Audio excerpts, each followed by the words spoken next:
Internet ব্যবহার করে কৃষকদের কৃষি পরামর্শ দেওয়ার উদ্যোগ সরকারের। প্রান্তিক কর্মীরা এই বিষয়ে দক্ষ হলেই সুফল মিলবে, অভিমত বিশেষজ্ঞদের। রাজনৈতিক সহিংসতার জামায়াত শিবিরের ধ্বংসযজ্ঞের পর ঘুরে দাঁড়িয়েছে সাতক্ষীরা। লাগাতার হরতাল অবরোধেও পড়েনি নেতিবাচক প্রভাব। সুন্দরবন ও আশপাশের এলাকায় বেড়ে গেছে হরিণ শিকার, হুমকির মুখে জীববৈচিত্র্য।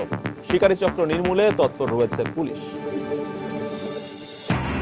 এবং নিষেধাজ্ঞা অমান্য করে রাজধানীর পাইকারি বাজারে প্রকাশ্যে বিক্রি হচ্ছে জাটকা ইলিশ। দায় নিতে নারাজ আড়তদাররা, উল্টো অভিযোগ জেলেদের বিরুদ্ধে।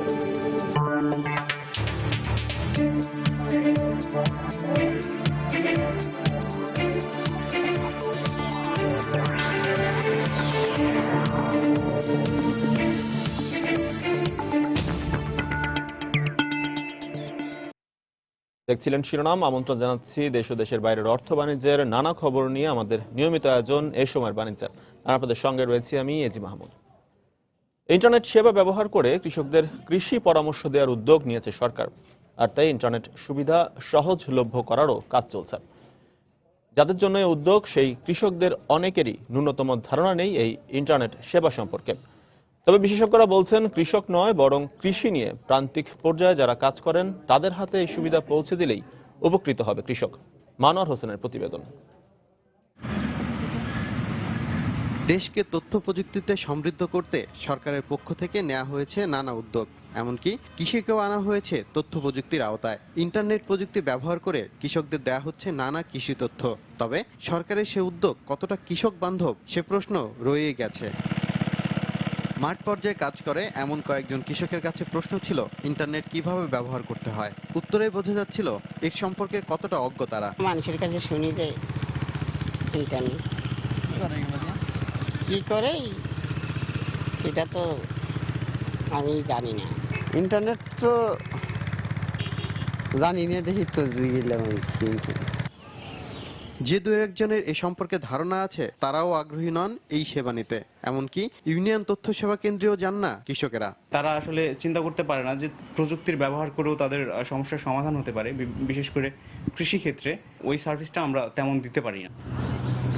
যেখানে তথ্য প্রযুক্তি সম্পর্কে দেশের অধিকাংশ কৃষকেরই নেই ন্যূনতম কোনো ধারণা, সেখানে ইন্টারনেট প্রযুক্তি ব্যবহার করে কৃষিক্ষেত্রে উন্নয়নের জন্য সরকারের যে উদ্যোগ, সে উদ্যোগ কতটা সফলতা পাবে সেটি প্রশ্নের সম্মুখীন।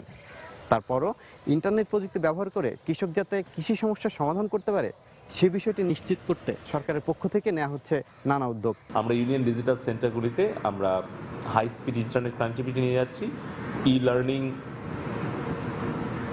সেন্টার আমরা করছি, এবং সেখানে আমরা business process management, business process outsourcing centre হিসেবে তৈরি করার জন্য সকল প্রক্রিয়া হাতে নিয়েছি। তবে বিশেষজ্ঞরা বলছেন, কৃষক নয় কৃষি ও কৃষক নিয়ে যারা মাঠ পর্যায়ে কাজ করেন তাদের কাছে এই প্রযুক্তি সহজলভ্য করা গেলেই সুফল পাবে প্রান্তিক কৃষক। সকল রকম এন্তেজাম আছে, ব্যবস্থাপনা আছে, সকল রকমের অ্যাসেটস টুলস গ্রাসরুট লেভেলে আছে। এগুলোকে শুধুমাত্র দরকার হচ্ছে এখন অ্যাক্টিভ করা। প্রবলেম হচ্ছে যে গ্রাসরুট লেভেলে এই ইনিশিয়েটিভটা যেটা আছে সেটা আমি মনে করি না পর্যাপ্ত। ইন্টারনেট সেবা আরও সহজলভ্য করতে ব্রডব্যান্ড সংযোগ প্রান্তিক পর্যায়ে পৌঁছে দেওয়ার উপরও গুরুত্ব দিলেন বিশেষজ্ঞরা। মানোয়ার হোসেন, সময় সংবাদ, ঢাকা। নারায়ণগঞ্জের বন্দর উপজেলার লাঙ্গলবন্দ পুরাতন ব্রহ্মপুত্র নদে পদদলিত হয়ে 10 জনের মৃত্যু হয়েছে। এ বিষয়টি নিশ্চিত করেছে অতিরিক্ত পুলিশ সুপার মোহাম্মদ জাকারিয়া। নিহতদের মধ্যে 7 জন পুরুষ, 3 জন নারী। ঘটনার বিস্তারিত জানতে মুঠোফোনে কথা বলছি শরীফউদ্দিন সবুজের সাথে। সবুজ, ঘটনার সূত্রপাত কিভাবে সে বিষয়ে আমাদের বিস্তারিত জানার, এখন সেখানে কি অবস্থা? এজি মাহমুদ, আমরা যতটুকু জানতে পারলাম যে সকালে আজকে স্নান শুরু হয়েছিল সকাল 6টায়, এবং নারায়ণগঞ্জের বন্দর উপজেলার লাঙ্গলবন্দে প্রতি বছরই পুরনো ব্রহ্মপুত্রে হিন্দু ধর্মাবলম্বীরা এখানে স্নান করে পুণ্য লাভ করার জন্য আসেন, এবং আয়োজকদের দাবি অনুযায়ী এবছর 15 থেকে 20 লাখ পুণ্যার্থী এখানে এসেছেন। সকালে সকাল 6টা থেকে 9টার মধ্যে হচ্ছে অমৃত যোগ, অর্থাৎ এই সময়টাতে স্নান করলে বা গোসল করলে আরো বেশি পুণ্য পাওয়া যায়। এই আশায় আপনার এই স্নান উৎসবের যে সবচেয়ে বড় ঘাট অর্থাৎ রাজঘাটে প্রচুর সংখ্যক পুণ্যার্থী জড়ো হয়েছিলেন এবং তারা এখানে গোসল করতেছিলেন, ফলে এখানে প্রচুর চাপ ছিল, মানুষের চাপ ছিল এবং এই চাপের মধ্যে 10 জন নিহত হন বলে আমাদেরকে নিশ্চিত করেছেন নারায়ণগঞ্জের অতিরিক্ত পুলিশ সুপার মোহাম্মদ জাকারিয়া। এবং এই যারা নিহত হয়েছেন তাদের পরিচয় শনাক্তের জন্য তারা চেষ্টা করছেন। এদের মধ্যে অনেকেই দাবি করছেন নিজেদের আত্মীয় বলে। এদের মধ্যে একজন দাবি করেছেন যে এদের মধ্যে একজন মাদারীপুরের একটি কলেজের অধ্যক্ষ আছেন বলেও দাবি উঠেছে। তবে পুলিশ এখন সব দাবিগুলি বিচার বিশ্লেষণ করছে এবং যারা মারা গেছেন তাদেরকে শনাক্তের চেষ্টা করছেন। এবং এখানে আমি আরেকটু জানিয়ে রাখি যে এখানে এখনো প্রচুর ভিড় রয়েছে, প্রচুর মানুষ এখানে পুণ্য স্নানে যোগ দিতে এসছেন। এই কারণে পুলিশ তাদেরকে আহ্বান জানিয়েছে যে তারা যাতে রাজঘাটের দিকে না গিয়ে লাঙ্গলবন্দের 3 কিলোমিটার স্নান কেন্দ্রের দুপাশের যে ঘাটগুলি আছে সেগুলিতে যাতে যায়, যাতে কেন্দ্রস্থলে চাপটা না পড়ে, এই আহ্বানটি জানিয়েছেন পুলিশ। দর্শক, নারায়ণগঞ্জের বন্দর উপজেলা লাঙ্গলবন্দ পুরাতন ব্রহ্মপুত্র নদে অষ্টমীর পুণ্য স্নানে এসে পদদলিত হয়ে 10 জনের মৃত্যু হয়েছে। আর এই বিষয়ের খবরাখবর জানাচ্ছিলেন সহকর্মী শরীফুদ্দিন সবুজ। যাচ্ছি পরের প্রসঙ্গে। 2013 সালে ভয়াবহ রাজনৈতিক সহিংসতার জামায়াত শিবিরের ধ্বংসযজ্ঞের পর ঘুরে দাঁড়িয়েছে সাতক্ষীরা। যৌথ বাহিনীর অভিযানের পাশাপাশি প্রশাসনে রদবদলের পর পরিস্থিতি অনেকটাই স্বাভাবিক হয়ে এসেছে। লাগাতার হরতাল অবরোধেও তেমন নেতিবাচক প্রভাব পড়েনি জেলায়। স্বাভাবিক অবস্থা ফিরে আসায় উচ্ছ্বসিত স্থানীয়রা।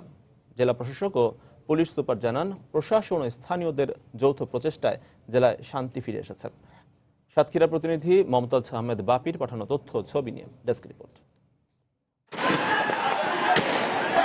জামায়াত নেতা দেলাওয়ার হোসেন সাইদির ফাঁসির রায় ঘোষণার পর 2013 সালের 28 ফেব্রুয়ারি থেকে উত্তপ্ত হয়ে ওঠে সাতক্ষীরার রাজনৈতিক পরিস্থিতি।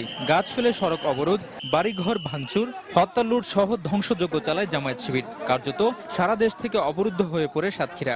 বিভিন্ন সূত্র থেকে পাওয়া তথ্য মতে ওই বছরের ফেব্রুয়ারি থেকে 2014 সালের এপ্রিল পর্যন্ত রাজনৈতিক সহিংসতা ও কথিত বন্দুকযুদ্ধে বিভিন্ন রাজনৈতিক দলের 54 জন নেতাকর্মী নিহত হয়। এই অবস্থায় ব্যাপক পরিবর্তন আনা হয় প্রশাসনে। শুরু হয় যৌথ বাহিনীর অভিযান। পুলিশের দাবি, এরপরই পরিস্থিতি স্বাভাবিক হতে শুরু করে। কোনো কোনো ক্ষেত্রে দেখা গিয়েছে যে তারা আহত হয়েছে এবং দু একটি ক্ষেত্রে অপরাধীরা নিহত হওয়ার মতো ঘটনাও ঘটেছে। তবে আমরা মাঝে মধ্যে কোনো কোনো পত্রপত্রিকায় দেখে থাকি যে বিভিন্ন হত্যা গুমের কথা বলা হচ্ছে, যা বাস্তব সাতক্ষীরার বাস্তবতার সাথে কোনোই মিল নেই। প্রায় 1 বছর ধরে বেশ শান্ত জেলার রাজনৈতিক পরিস্থিতি। চলমান হরতাল অবরোধের মাঝেও অনেকটা স্বাভাবিক জনজীবন। আমরা জামাত শিবিরের তাণ্ডব থেকে সাতক্ষীরায় আওয়ামী লীগের নেতাকর্মীর বাড়িকে অগ্নিসংযোগ এবং ভাঙচুর থেকে আমরা অনেক ভালো আছি। এখন আজকের সাতক্ষীরা মানুষ শান্তিতে বসবাস করতে পারছে, ঘুমাতে পারছে। 1 বছরের ভিতরে আমরা কখনো কোনো হরতালের কোনো চিত্র টের পাই নাই। এদিকে স্থানীয় আওয়ামী লীগ নেতারা বলছেন, তারা আর জেলায় কোনো সন্ত্রাসী কর্মকাণ্ড দেখতে চান না। আমরা আশা করি যে সাতক্ষীরা জঙ্গিবাদ বা সন্ত্রাস জামাত শিবির বিএনপির দ্বারা আর মাথা ছাড়া দিয়ে উঠতে পারবে। অন্যদিকে জেলা প্রশাসক বলছেন, প্রশাসন ও স্থানীয়দের যৌথ প্রয়াসে ঘুরে দাঁড়িয়েছে সাতক্ষীরা। সারা দেশের সার্বিক রাষ্ট্র পরিস্থিতি কম্পারেটিভ স্টাডি তাদের করে আমরা সর্বোচ্চ অবস্থানে আছি। এটি কিন্তু আসলে সামগ্রিকভাবে এই এলাকাবাসী বা সাতক্ষীরাবাসীর প্রচেষ্টা। হরতাল অবরোধের মাঝেও সাতক্ষীরার ভোমরা স্থলবন্দরে আমদানি রফতানি কার্যক্রম স্বাভাবিক রয়েছে। কাস্টমস কর্তৃপক্ষ জানায়, 2014-15 অর্থ বছরে স্থলবন্দরের রাজস্ব আয়ের লক্ষ্যমাত্রা ধরা হয় 164 কোটি টাকা, যা গত 6 মাসেই অর্জন হয়েছে। সময় সংবাদ, সাতক্ষীরা। সরকারি নিষেধাজ্ঞা অমান্য করে রাজধানীর পাইকারি মাছ বাজারে প্রকাশ্যেই বিক্রি হচ্ছে জাটকা ইলিশ। দণ্ডনীয় অপরাধ জেনেও জাটকা বিক্রির দায় নিতে নারাজ আড়তদাররা। উল্টো তাদের অভিযোগ, জেলেরা এসব মাছ ধরছে বলেই তারা বিক্রি করতে বাধ্য হচ্ছেন। এদিকে সরবরাহে ঘাটতি না থাকলেও বাজারে চড়া দামে বিক্রি হচ্ছে প্রায় সব ধরনের মাছ। সোয়ারিঘাটের হাসনাত ব্যাপারীর আড়ত, যেখানে ঝুড়িতে করে বিক্রি হচ্ছে অবৈধ জাটকা ইলিশ। গণমাধ্যমের ক্যামেরা দেখেই অপেক্ষাকৃত বড় মাছ দিয়ে ছোটগুলোকে ঢেকে দেওয়ার চেষ্টা করছেন আড়তের এক কর্মচারী। একইভাবে আকারে 10 ইঞ্চির কম ইলিশ মাছ বিক্রি হচ্ছে বাজারের বেশ কয়েকটি আড়তে। তবে নিষেধাজ্ঞা থাকার পরও কেন এসব মাছ বেচাকেনা করছেন জানতে চাইলে নানা অজুহাত আড়তদারদের। 10 ইঞ্চির নিচে মাছ আসে না, আজকে অল্প দুটো মাছ আসছে, 1 পণ। আইনত দণ্ড কাজ করতেছি, কিন্তু দেশে তো এরকমই ভেজাল চলছে। জাটকা বিক্রি হইতেছে, মাওয়া বিক্রি হইতেছে, যাত্রাবাড়ি বিক্রি হইতেছে, সোয়ারিঘাট অনেক আমরা সরকারের আইন মাইনা চলতেছি। এদিকে টানা হরতাল অবরোধ উপেক্ষা করে বাজারে গেল সপ্তাহের তুলনায় মাছের সরবরাহ বাড়লেও দামের ক্ষেত্রে আসেনি কোনো পরিবর্তন, বলছেন পাইকাররা। 5 টাকার ভাড়া 20 টাকা হয়েছে, 20 টাকার ভাড়া 50 টাকা হয়েছে। সেই জন্য মাছ যারা নেতারা ব্যবসা বাণিজ্য উপায় করতে পারে না। বাজারে যে মনে করেন যে বেচতে সমস্যা হয়, কাস্টমার দাম বেশি হলে নিতে চায় না। আর ইলিশ ধরা বন্ধ থাকায় অন্যান্য মাছের সরবরাহ কম বলে দাবি আড়ত মালিকদের। মাছের দাম বাড়ার কারণ হিসেবে হরতাল অবরোধে পরিবহন সংকটকেই দায়ী করছেন তারা। মাছের বাজার খুবই পড়ে গেছে, ঢাকার বাইরে থেকে পাইকার আসতে পারতেছে না। ইলিশ মাছ ধরা বন্ধ, যার জন্য ইলিশ মাছের চাহিদা খুবই কম। যে মাছ বিক্রি হবে 800 টাকা পিস, সেটা এখন বর্তমানে 1500-1600 টাকা পিস। বাজারে আকারভেদে কেজি প্রতি তেলাপিয়া 130 থেকে 260, রুই 180 থেকে 350, চিংড়ি 450 থেকে 600 আর পাঙ্গাস বিক্রি হচ্ছে 130 থেকে 180 টাকায়। পহেলা বৈশাখকে সামনে রেখে আগামী সপ্তাহ থেকে মাছের দাম আরও বাড়তে পারে বলেও মনে করছেন ব্যবসায়ীরা। জুবাইর ফয়সাল, সময় সংবাদ, ঢাকা। ঝিঙ্গা, চিচিঙ্গা সহ কাঁচা বাজারে এসেছে বেশ কিছু নতুন সবজি। স্থিতিশীল রয়েছে দামও, তবে ভিন্ন চিত্র মাছ বাজারে। দাম চড়া সব ধরনের মাছের। পয়লা বৈশাখকে সামনে রেখে ঊর্ধ্বমুখী দাম ইলিশেরও। তবে গরু, মুরগি ও ডিমের দাম স্থিতিশীল রয়েছে। রাজধানীর মালিবাগ বাজার ঘুরে এসে বিস্তারিত জানাচ্ছেন সাজিদ রাজু। থরে থরে সাজানো ডালা ভরা হরেক রকম সবজি। সারা বছর পাওয়া যায় এমন সব সবজির সঙ্গে নতুন করে যোগ হয়েছে ঝিঙে। বাজারে এসেছে ধুন্দল, চিচিঙ্গাও। দামের ওঠানামাও খুব একটা নেই। ক্রেতা বিক্রেতা উভয়ই বলছেন স্থিতিশীল রয়েছে সব ধরনের সবজির দাম। বাজার যেভাবে চড়া হওয়ার কথা ছিল হরতালজনিত কারণে আসলে সেভাবে চড়া না, আমাদের ক্রয় ক্ষমতার মধ্যে আছে, আমরা খুব খুশি। গত সপ্তাহ থেকে বাড়ানোর ভিতরে পেঁপের দাম একটু বাড়ছে, ধনিয়ার দাম একটু বাড়ছে, আর শসার দাম একটু কমছে।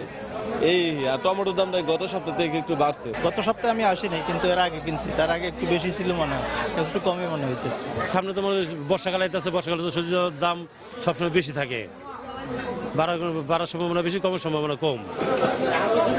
তবে দাম চড়া মাছের। চাষের রুই কাতলা ছাড়া দেশি ছোট মাছ সহ সব ধরনের মাছের দাম বেড়েছে গড়ে 150 থেকে 200 টাকা। তাই রুদ্ধশ্বাস সাধারণ ক্রেতার, অথচ যৌক্তিক কারণ জানা নেই বিক্রেতাদের। ছোট ছোট পুঁটি মাছ 100 টাকা কেজি, বাতাসি মাছ 500 টাকা কেজি। কেমনে কিন্তু ছোট মানুষের কেনার মতো কোনো সাধ্য নাই। দাম বেশি, গাড়ি ভাড়া বেশি, তারপরে আপনার পানি কমে গেছে। এখন তো আর নদীর মাছটা খুব কম আছে। বাজারে তো বেশি থাকার কথা না, কারণ হাওয়ার টর এখন তো মাল নদীর মাছ, হাওয়ারের মাছ আসার কথা আর কি, সেই হিসেবে বেশি থাকার কথা না। কেন যে বেশি আজকে জানি না। আর এদিকে নাগালের বাইরে ইলিশের দাম। ক্রেতারা বলছেন পয়লা বৈশাখকে সামনে রেখেই দামের এই লাগামহীন ঊর্ধ্বগতি। সবচেয়ে বেশি ইলিশ মাছের দাম করতেছি, কিন্তু মানে নিব কিনা এখনো ঠিক নাই। অনেক দাম চাচ্ছে তো, এই জন্য দেখতেছি। ইলিশ মাছ গত কয়েকদিন আগে নিলাম 2000 টাকা হালি, আজকে সেই মাছ চাচ্ছে 4000 টাকা হালি। গত সপ্তাহের মধ্যে দামে আছে, সামনে আরো বাড়বে। তবে কিছুটা স্বস্তি মাংস, মুরগি আর ডিমে। ফার্মের মুরগির ডিম প্রতি ডজন বিক্রি হচ্ছে 85 টাকায়। ব্রয়লার মুরগির কেজি আগের দামে 155, আর গরু বিক্রি হচ্ছে 350 টাকা কেজি।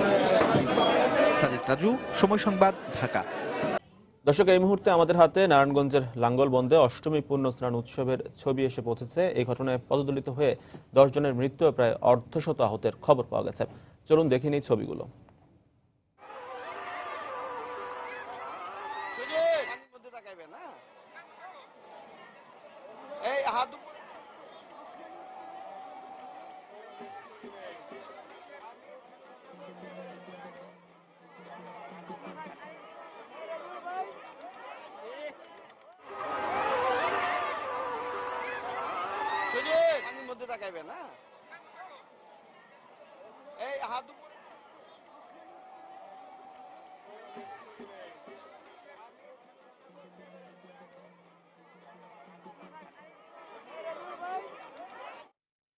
দর্শক, নারায়ণগঞ্জের লাঙ্গলবন্দে অষ্টমী পূর্ণ স্নান উৎসবে পদদলিত হয়ে 10 জনের মৃত্যু, প্রায় অর্ধশত আহতের খবর পাওয়া গেছে। সেখানকার ছবিগুলো আমরা দেখে নিচ্ছিলাম।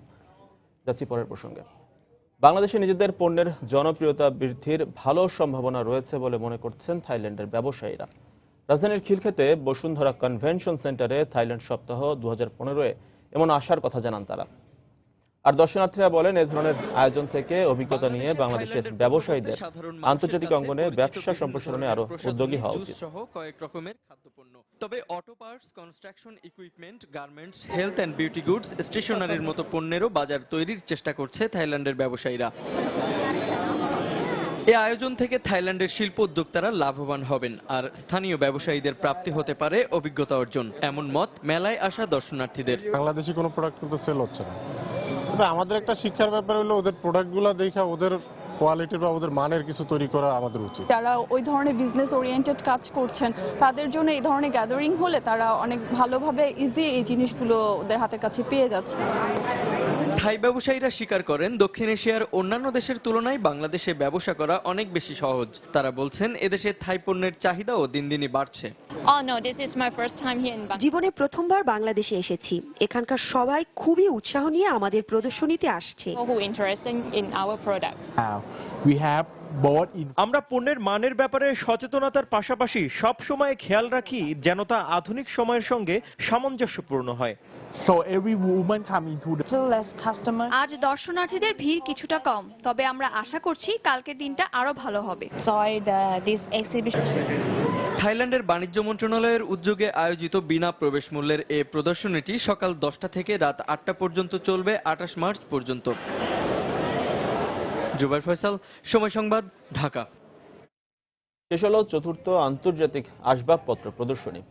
বিদেশি ক্রেতাদের কাছে বাংলাদেশের আসবাবপত্র তুলে ধরার জন্য প্রদর্শনীর আয়োজন করা হলেও দর্শনার্থী ক্রেতা করার কথা জানালেন অংশগ্রহণকারী প্রতিষ্ঠানগুলো। আর এর কারণ হিসেবে আয়োজক পক্ষের প্রচারণার দুর্বলতাকে দায়ী করছেন তারা। তবে 3 দিন ব্যাপী প্রদর্শনীকে সফল বলে দাবি আয়োজকদের। রাজধানীর যমুনা ফিউচার পার্কে এই মেলার যৌথ আয়োজক ছিলেন এক্সপোর্ট প্রমোশন ব্যুরো ইপিবি ও ফার্নিচার এক্সপোর্টার্স অ্যাসোসিয়েশন। বিস্তারিত কামরুল হাসান সবুজের প্রতিবেদনে।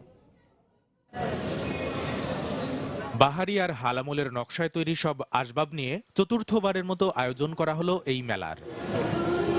বিদেশিদের কাছে দেশীয় আসবাবপত্রের গুণ ও মান তুলে ধরতে এই প্রদর্শনীর আয়োজন করা হলেও অংশগ্রহণকারীরা জানালেন, বিদেশি ক্রেতার তেমন দেখা মেলেনি। ইপিবি থেকে প্রেস কনফারেন্সে বলা হয়েছিল যে 20 জনের উপরে ফরেন বায়ার আসবে, কিন্তু গত 3 দিনে, যে আজকে 3 দিন বা শেষের দিন, এ পর্যন্ত কোনো ফরেন বায়ার আমার চোখে পড়ে নাই। প্রচারণার অনেকটা ঘাটতির ফলে আমরা অনেক এক্সপেকটেশন সেভাবে হয়নি, মানে ভিজিটর ওইভাবে পাইনি। মেলায় যেমন ছিল না প্রত্যাশিত বিদেশি ক্রেতা, তেমনি কমতি ছিল দেশি ক্রেতাদেরও। তবে যারা এসেছেন, আসবাবপত্রের গুণগত মান আর বাহারি ডিজাইন তাদের মন কাড়লেও দাম নিয়েছিল কিছুটা অসন্তুষ্টি। যদি দেখি প্রাইস এবং পছন্দ মিলে তাহলে নিব। মেলার ফার্নিচারের কোয়ালিটিগুলো খুবই ভালো, বাট এখানকার প্রাইসগুলো একটু রিজনেবল হলে বেটার হয়। ইন্টেরিয়র ডিজাইনটা যেভাবে, যে ফার্নিচারটা যেটা যায়, যেই রুমের সাথে যেটা যায়, সাধারণত সেটা মিলে আমি সেটাই প্রেফার করছি নেওয়ার জন্য। এদিকে মেলার আয়োজক প্রতিষ্ঠান বলছে, এই প্রদর্শনী দেশে বিদেশে আসবাবপত্রের নতুন বাজার তৈরিতে রাখবে বড় ভূমিকা। চামড়ার তৈরি জিনিস, কাঠের তৈরি জিনিস, আপনার হুগলা যে গাছ আছে সেটা থেকে তৈরি জিনিস, এই সবই কিন্তু নতুন নতুন আইটেম। সেগুলো প্রদর্শন করার জন্য আমি মনে করি এটা একটা প্ল্যাটফর্ম, এবং এই প্ল্যাটফর্মটা অত্যন্ত উপযোগী প্ল্যাটফর্ম, এবং এটা সাকসেসফুল মেলা হিসেবে আমরা বিবেচনা করছি। আসবাবপত্রের ক্রমবর্ধমান বিদেশি বাজার ধরতে এমন আরও প্রদর্শনীর আয়োজন করা হবে বলেও জানালেন আয়োজকরা। কামরুল হাসান সবুজ, সময় সংবাদ, ঢাকা। দর্শক, বরিশালের মেরিন ওয়ার্কশপ মাঠে চলছে মাসব্যাপী আন্তর্জাতিক বাণিজ্য মেলা। সেখানে আছেন সহকর্মী ফেরদৌস সোহাগ। মেলার খবর জানতে আমরা এখন সরাসরি চলে যাচ্ছি তার কাছে। সোহাগ, চলছে মাসব্যাপী আন্তর্জাতিক বাণিজ্য মেলা। এই মাসেরই 19 মার্চ এটি শুরু করা হয়। Barishal chamber of commerce and ইন্ডাস্ট্রির আয়োজনে এই আন্তর্জাতিক বাণিজ্য মেলা শুরু হয়েছে। এখানে মোট 100টির মতো স্টল রয়েছে, বড় এবং ছোট মিলিয়ে। একটা পরিবারে ব্যবহারের জন্য যা কিছু দরকার সবকিছুই পাওয়া যাচ্ছে। ক্রেতারাও বেশ ঘুরে ঘুরে দেখছেন, কিনছেন। বরিশাল মেট্রোপলিটন পুলিশের পুলিশ কমিশনার শৈবাল কান্তি চৌধুরী 19শে মার্চ এর উদ্বোধন করেন। সেই থেকে চলছে এই মেলা। আমরা যেটা দেখেছি যে মেলায় কিন্তু মোটামুটি বেশ লোকজনের সমাগম হয়। মূলত এখানে মেলা জমে ওঠে, কিন্তু আমরা যেটা দেখেছি যে বিকেলের দিকে মূলত মেলাটা বেশ জমে ওঠে।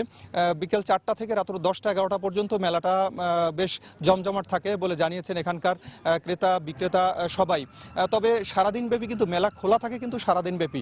তো সেই অনুযায়ী আমরা যেটা জানতে পেরেছি যে এখানে বেচাকেনাও মোটামুটি ভালোই হচ্ছে। বেচাকেনার যারা এখানে ক্রেতা বিক্রেতা আছেন তারা জানিয়েছেন, বিশেষ করে বিক্রেতারা জানিয়েছেন যে মেলায় কিন্তু বেচাকেনা মোটামুটি জমজমাট হয়ে উঠেছে। তবে রাজনৈতিক যে একটা পরিস্থিতি বর্তমানে চলছে, এই অবস্থার প্রেক্ষাপটে কিন্তু তারা জানিয়েছেন তার একটা প্রভাব কিন্তু থেকেই যায়।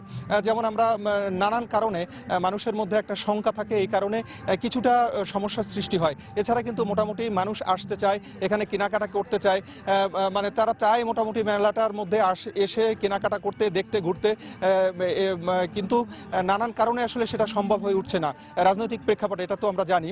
তবে ক্রেতারা মোটামুটি এই কথাটি আমাদেরকে বলেছেন যে দিন দিন কিন্তু এখানে বেচাকেনা ভালো হয়ে উঠছে, জমে উঠছে।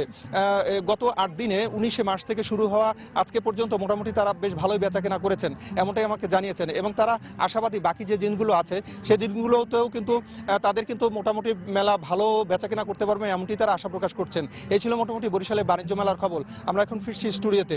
এজি মাহমুদ।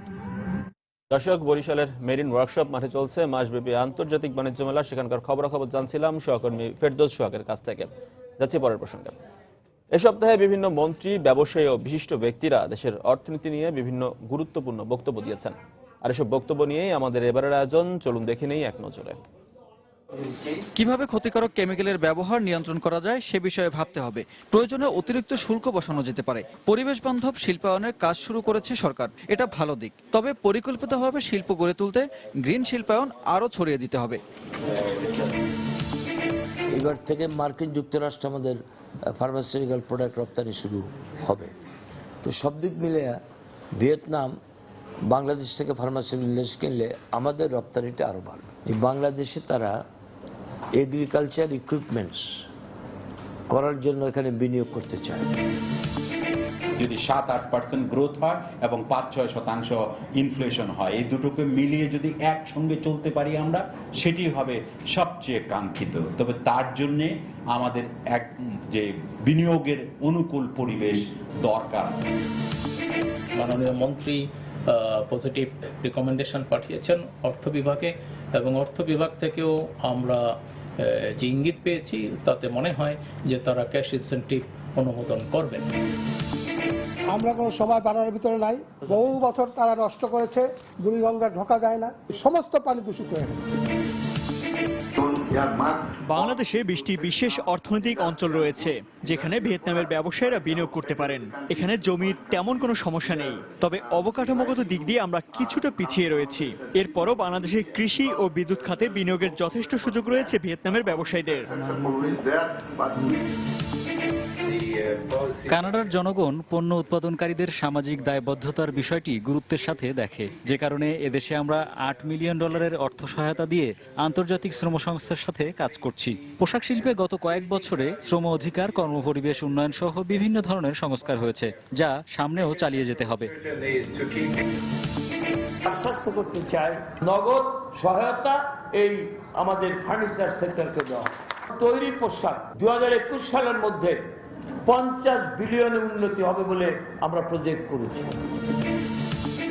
5 বছর আগে মাত্র আমরা 55 কোটি টাকার মতো সামাজিক দায়বদ্ধ তহবিল আমরা ব্যয় করতে পেরেছিলাম। 14 সালে দেখেছি এটা 550 কোটি টাকার উপরে আমরা খরচ করতে পেরেছি, অর্থাৎ 10 গুণেরও বেশি। আজকের যে চলমান অস্থির যে সময় যাচ্ছে, দুর্যোগ সময় যাচ্ছে, মানুষের তৈরি দুর্যোগ, এই দুর্যোগও আমরা সকলে মিলে একযোগে মোকাবেলা করতে পারবো।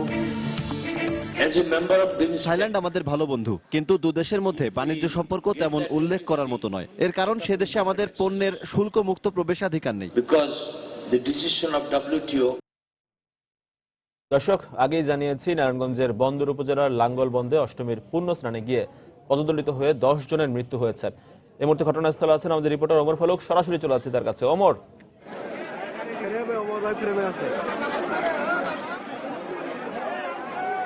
এটি আপনি জানেন যে প্রতি বছরই নারায়ণগঞ্জ জেলার বন্দর উপজেলার এই লাঙ্গলবান্ধা এলাকায় অষ্টমী পুণ্য স্নান করে থাকেন হিন্দু ধর্মাবলম্বী যারা আছেন তারা, এবং তারই অংশ হিসেবে আজ ভোর 5টার সময় তিথি অনুযায়ী সেই আনুষ্ঠানিকতা শুরু হওয়ার পরই এখানে পদদলিত হয়ে 10 জন মারা যান বলে আমরা জানতে পেরেছি। পুলিশের পক্ষ থেকে জানানো হয়েছে, এবং এই মর্মান্তিক ঘটনায় যেই 10 জন মারা গেছেন সেই 10 জনের মৃতদেহ যেখানে এনে রাখা হয়েছে আমরা এখন সেখানেই আছি, এবং এই বিষয়ে আমরা আসলে এখন পর্যন্ত পুলিশের সাথে কথা বলেছি। পুলিশ আমাদেরকে যেটি জানিয়েছে সেটি হচ্ছে যে তারা এখন পর্যন্ত সবার পরিচয় জানতে পারেননি, তবে তারা এটি জানিয়েছেন যে যারা মারা গেছেন এর ভেতরে 7 জনই মহিলা এবং 3 জন পুরুষ, এবং সবার বয়সই এখানে 50 ঊর্ধ্ব। এবং তারা আরো যেটি আমাদেরকে জানিয়েছেন যে আসলে প্রচন্ড ভিড়ের কারণেই এই ঘটনা ঘটেছে। তারা আমাদের কাছে আরো যেটি দাবি করেছেন সেটা হচ্ছে যে এই এলাকার যেন কোনো ধরনের দুর্ঘটনা না ঘটে সেই বিষয়টি নিশ্চিত করার জন্য পুলিশের পক্ষ থেকে শত শত সদস্য এখানে মোতায়েন করা হয়েছিল। তারপরেও আসলে এখানে এই 3.5 কিলোমিটার এলাকা জুড়ে আসলে এই পুণ্য স্নানের এই যেই আনুষ্ঠানিকতা রয়েছে, ধর্মীয় আনুষ্ঠানিকতা, সেই অনুষ্ঠানটি হয়ে থাকে, এবং এখানে আসলে লাখ লাখ মানুষ, লাখ লাখ সনাতন ধর্মাবলম্বী পুণ্যপ্রার্থী এখানে জড়ো হওয়ার কারণেই আসলে প্রচন্ড ভিড়ের কারণেই আসলে এই দুর্ঘটনাটি ঘটেছে বলে তারা আমাদের কাছে দাবি করেছেন।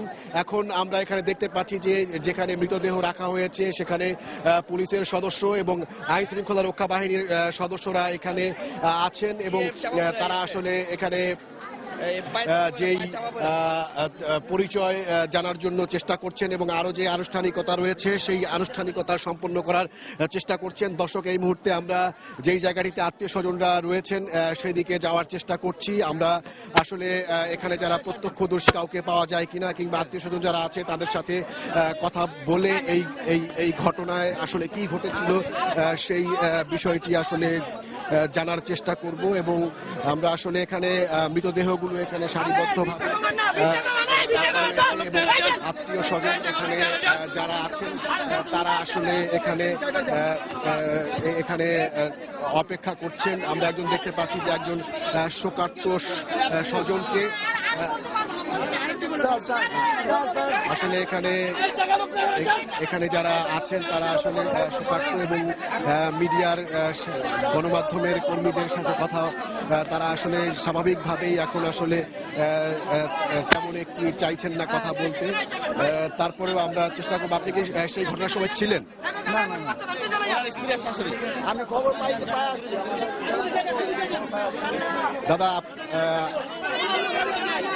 আসলে এখানে সবাই আসলে শোকে একদম মুহ্যমান, এবং কেউ আসলে কথা বলতে চাইছেন না। আমরা এখানে দেখতে পাচ্ছি যে এখানে যারা আছেন তারা তাদের মৃতদেহগুলো এখানে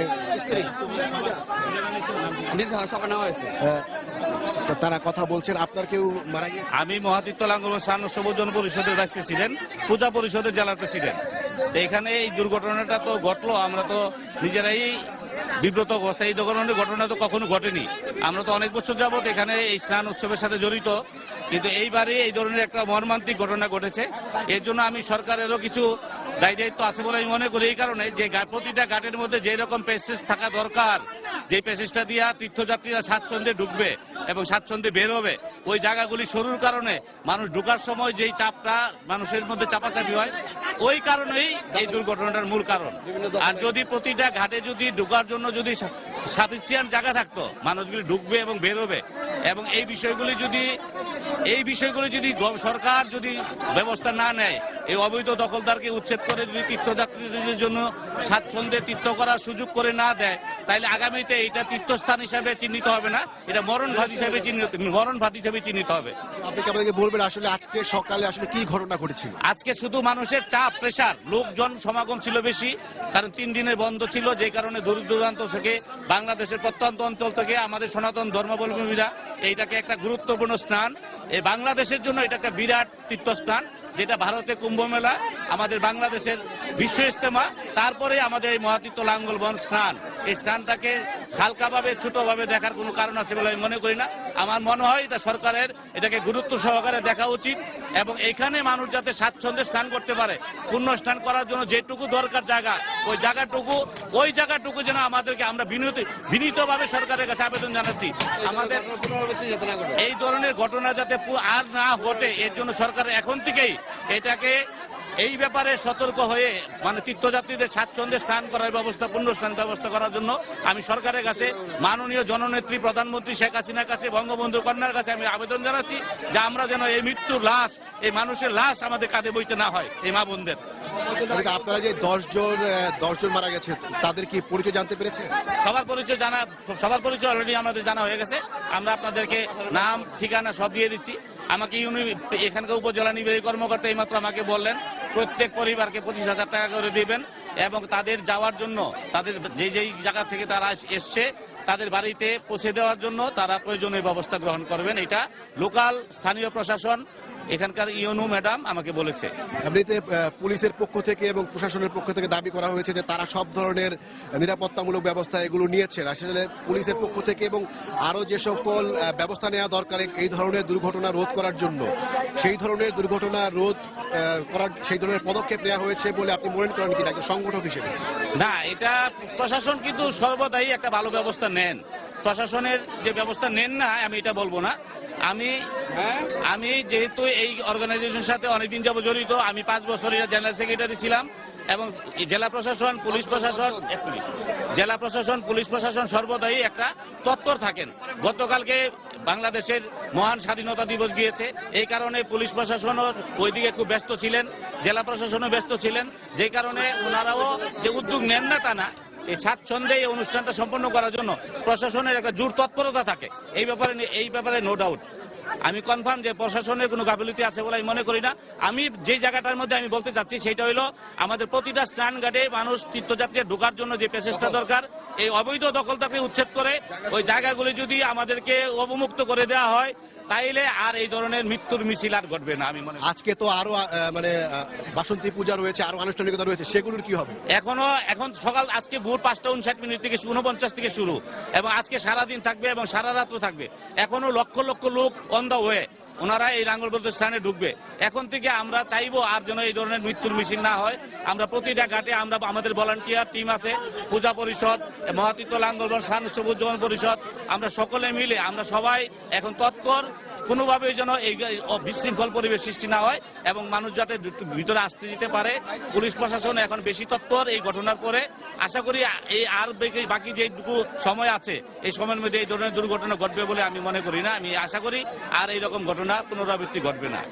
আপনাকে ধন্যবাদ। দর্শক, আপনারা শুনছিলেন যে এখানে যেই পুণ্য স্নান হয়, সেই পুণ্য স্নান আয়োজনের সাথে যে সকল সংগঠনগুলো জড়িত রয়েছে, এরকম একটি সংগঠনেরই একজন সংগঠক তিনি আমাদেরকে জানাচ্ছিলেন, এবং তিনি আসলে অবকাঠামোগত যেই ঘাটতি রয়েছে সেই ঘাটতিকেই দায়ী করছেন, এবং তিনি আশঙ্কা করছেন যে এই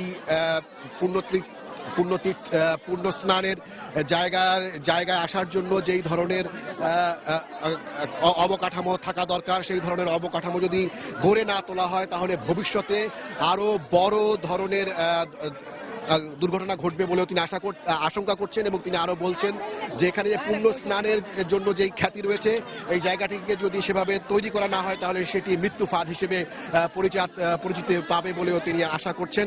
আমরা এখানে দেখতে পাচ্ছি যে এখানে অনেক পুণ্যার্থী এখানে এসেছেন। আমরা আসলে একটু তাদের সাথে একটি কথা বলি। এই যে একটা ঘটনা ঘটে গেল, এরপরে আপনি একজন পুণ্যার্থী হিসেবে আতঙ্ক বোধ করেন কিনা? মানে এই যে আপনারা তো এখানে প্রতি বছরই আসেন, এইবার যে একটা ঘটনা ঘটে গেল, দুর্ঘটনা ঘটে গেল, এই বিষয়ে আপনার মন্তব্য জানতে চাই। মনে করেন লাঙ্গলবন তীর্থস্থানে আমরা সকাল 6টা থেকে স্থান শুরু, এখন বর্তমানে সন্ধ্যা 6টা পর্যন্ত বন্ধ হবে। মনে করেন আমরা প্রত্যেক বছর এখানে আসি, আসার পরেও নিরাপত্তা কিন্তু আমরা পাইছি। এখন বর্তমানে পুলিশ আনসার বিটিভি এরপরে এখন সবাই নিরাপত্তা দিছে, দেওয়ার পরেও কিন্তু তারা কুলাইতে পারছেন না। পাবলিক কুপনে তো উশৃঙ্খল, এগুলো মানতেছে না। এখন বর্তমানে যেভাবে সাইকেল দেওয়া যায়, কতজন লোক মারা গেছে কিন্তু ব্যবস্থা নেই, শৃঙ্খলা নাই। এখন বর্তমানে আপনারা এটা নিরাপত্তা কিভাবে পালন করতে পারে? মানুষ মৃত্যুর পরে তারা সুশৃঙ্খলা করছে, এই সুশৃঙ্খলা যদি আগে করে মানুষের যদি ঘাট দেয় পুলিশেরা, এই জামটাও পরে না, এই মানুষের মধ্যে মানুষের ভিড়ে ফেলা মানুষের চাপাচাপি মানুষ মরে। একদিকে খান করতে ঢুকায়, একদিকে ভাই করে, তাহলে আমাদের এই সমস্যাটা এখন মানুষ মারা যাওয়ার পরে সমস্যা এই জিনিসটা তৈরি করছে। এই জিনিসটা আগে বলতো তাহলে এরকম হয় না। হ্যাঁ না, আমরা এই ভিড়ের মধ্যে ছিলাম, মানে আপনি কি ঘটনার সময় উপস্থিত ছিলেন? হ্যাঁ, আমি ওই জায়গায় ছিলাম। হ্যাঁ, বলতেছে যে ব্রিজ ভেঙে পড়ে গেছে গা। তো এই শুরু হইলো মানুষ ধরে কিছু চক্র আছে। হ্যাঁ, এনে ডাক্তার থাকতো, আইন শৃঙ্খলা বাহিনীর থাকতো, তাহলে কিন্তু মানুষ এই অবস্থা হয় না। ঠিক আছে, মানুষ স্নান করবো নাকি মানুষ রক্ষা করবো? কোথায় বাচ্চা, কোথায় ছেলে সন্তান, কোনো কিছু মানে মানুষ অর্দিশ হয়ে গেছে গা। এই শুরু হয়ে গেল হত্যাকাণ্ডকাল। মানুষ তো একজন পরে গেলে 10 জন শুরু হয়ে গেছে, তার পিছনে যাওয়া যায়। মানুষ যদি শুরু হয় তাহলে মানুষ বাঁচে নাকি? এই অবস্থা হয়েছে। এই গুজবটা ছড়িয়েছে কারা যে ব্রিজ ভেঙে গেছে? একটা শব্দ হুট করে কইছে নাকি কত 100 মানুষ, হাজার মানুষ, সে কি বলা যায় নাকি? কে বলেছে? এই অবস্থা একজন হয়তো চলতেছি, পিছনে পড়ে গেলাম, মানুষ তো উপরে দিয়ে চলে গেল গা। একজন উপরে 100 মানুষ কি বাঁচে নাকি? কেউ বাঁচতে পারছে না, কেউ মেডিকেল নিতে পারে না, এই অবস্থায় মারা গেছে। হ্যাঁ দর্শক, আপনাদেরকে দেখাচ্ছি যে আসলে যেই জায়গাটিতে ঘটনা ঘটেছে তার পাশেই রয়েছে একটি বেইলি ব্রিজ। এই যে কিছুক্ষণ আগে আমি যার সাথে কথা বললাম, তিনি আমাদেরকে যেটি জানালেন যে আসলে ঘটনার ঠিক আগ মুহূর্তে এখানে একটি আতঙ্ক ছড়ানো হয়েছে এবং গুজব ছড়ানো হয়েছে। সেই গুজবটি হচ্ছে যে এই বেইলি ব্রিজটি ভেঙে গেছে এবং সেই ভোররাত্রি এই গুজবটি আসলে এবং আতঙ্কজনক এই খবরটি ছড়ানো হয় এবং এখানে যারা তারা বলছেন যে এটি উদ্দেশ্যমূলকভাবেই করা হয়েছে এবং এই আতঙ্ক ছড়িয়ে আসলে এই ব্রিজটি ভেঙে গেছে এরকম আতঙ্ক ছড়ানোর পরেই আসলে এখানে লোকজন আতঙ্কিত হয়ে পড়েন এবং সেখানে যেহেতু এখানে লক্ষ লক্ষ মানুষের ঢল নেমেছিল এবং যেই সময়ে এই ঘটনাটি ঘটেছে সেই সময়টিতে ছিল যে এই যে পুণ্য স্নানের শুরুর মুহূর্ত এবং সেই শুরুর মুহূর্তে আসলে সব যারা পুণ্যার্থী তারা বেশিরভাগ মানুষই চান যে একদম শুরুর মুহূর্তেই এই ব্রহ্মপুত্রে এই নদীতে ডুব দিয়ে সেই পুণ্য স্নানটি সম্পন্ন করতে এবং সেই সময় এই আতঙ্কটি ছড়িয়ে পড়ে এবং এই আতঙ্ক ছড়িয়ে পড়ার কারণেই আসলে সেখানে পদদলিত হয়ে এখানে 10 জন মারা যান এবং পুলিশের পক্ষ থেকে জানানো হয়েছে যে এই 10 জন মারা গিয়েছেন সেই 10 জনের ভেতরে 7 জনই হচ্ছেন নারী এবং বাকি 3 জন হচ্ছেন পুরুষ এবং সবারই বয়স 50 বছরের ঊর্ধ্বে, অর্থাৎ শারীরিকভাবে যারা দুর্বল এবং যাদের একটু বয়স বেশি তারাই আসলে সেই মর্মান্তিক ঘটনার শিকার হয়েছেন। এবং দর্শক, এই মুহূর্তে আপনি দেখতে পাচ্ছেন যে এই বেইলি ব্রিজটি রয়েছে সেই বেইলি ব্রিজটির দিয়ে হাজার হাজার মানুষ এটি পারাপার হচ্ছেন এবং সেখানে সুশৃঙ্খল অবস্থা, সেখানে শৃঙ্খলা বজায় রাখার জন্য পুলিশ সদস্যরা সেখানে মোতায়েন রয়েছেন। তবে এখানে যারা এসেছেন তারা বলছেন যে এই ঘটনা ঘটার পরে পুলিশের যে পদক্ষেপ নেওয়া হয়েছে সেই পদক্ষেপ যদি আগে নেওয়া হতো তাহলে তারা দাবি করছেন যে হয়তো এই ঘটনা ঘটতো না। দর্শক, এখানে আমরা দেখতে পাচ্ছি যে পুণ্যার্থীরা এসেছেন সেই পুণ্যার্থীরা এখানে ভিড় করেছেন এবং যেই জায়গাটিতে মৃতদেহগুলো রাখা হয়েছে সেই যে ভিকটিম বা এই দুর্ঘটনার শিকার মানুষদেরকে দেখার জন্য এখানে সাধারণ মানুষ আসছেন, পুণ্যার্থীরা আসছেন এবং পাশাপাশি উৎসুক জনতাও রয়েছে। তবে পুলিশের পক্ষ থেকে বলা হয়েছে যে পরামর্শ দেওয়া হয়েছে যে যাদের বয়স বেশি কিংবা শারীরিকভাবে দুর্বল তারা যেন আজকের দিনটিতে এই এলাকায় ভিড় করা থেকে এড়িয়ে যান এবং যাদের এরই মধ্যে পুণ্যস্নান সম্পন্ন হয়েছে তারা যেন তাদের নিজ বাড়িতে ফিরে যান এবং যারা আসলে এই পুণ্যস্নান এর সাথে জড়িত না তাদেরকে নিজ নিজ বাসায় গিয়ে এখানে ভিড় কমানোর জন্য পরামর্শ দেওয়া হয়েছে। দর্শক, এই ছিল এখন পর্যন্ত আমার হাতে ঘটনাস্থল থেকে সবশেষ খবর। চলে যাচ্ছে স্টুডিওতে। দর্শক, নারায়ণগঞ্জের বন্দর উপজেলার লাঙ্গলবন্দে অষ্টমীর পুণ্য স্নানে গিয়ে পদদলিত হয়ে 10 জনের মৃত্যু হয়েছে।